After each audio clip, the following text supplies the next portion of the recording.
En France, la fonction publique emploie 5,4 millions d'agents. 44% travaillent dans la fonction publique de l'État, 35% dans la fonction publique territoriale et 21% dans la fonction publique hospitalière. Ces femmes et ces hommes exercent une grande variété de métiers et s'acquittent de missions essentielles pour le pays.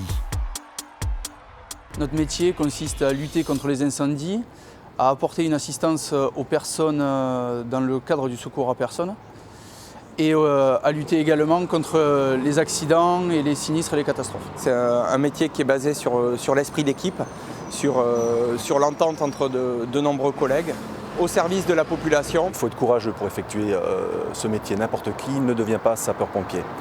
Il faut être dévoué. C'est le pompier souvent qui est là en premier sur l'intervention, confronté parfois à la souffrance, à la difficulté, à la détresse. Et je crois que ce qui nous lie justement à la nation, c'est cette espèce d'empathie.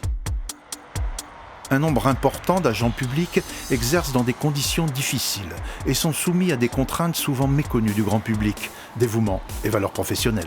On part le matin de bonne heure, on travaille de nuit, sous la chaleur, des conditions d'odeur, propreté. Mais néanmoins, les valeurs de mon métier, c'est d'être proche de la population, les servir. Les valeurs d'une infirmière qui vont toujours être les mêmes, quel que soit son service, ça va être l'humanité, l'intégrité, la rigueur aussi, puisque nous avons des compétences techniques, mais toujours des qualités relationnelles, la solidarité. Comme les valeurs républicaines, liberté, égalité, fraternité, nous on reste figés là-dessus parce que de toute façon c'est ce que nous faisons au quotidien. Si on ne visait pas ces trois valeurs-là républicaines, honnêtement on aurait des difficultés à avancer dans la vie. La spécificité des services publics et donc des fonctionnaires est d'être au service de tous sur tout le territoire.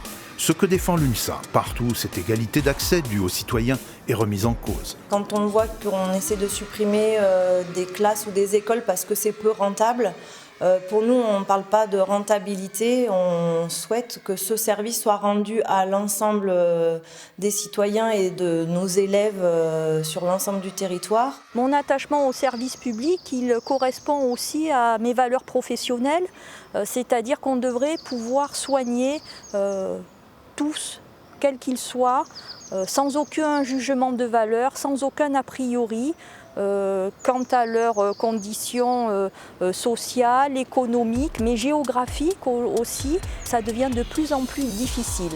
Mes valeurs, c'est aussi de me battre pour ce service public. Pour l'UNSA, supprimer des milliers d'emplois publics sans débattre des missions remplies, c'est réduire les fonctionnaires à un coût pour la nation.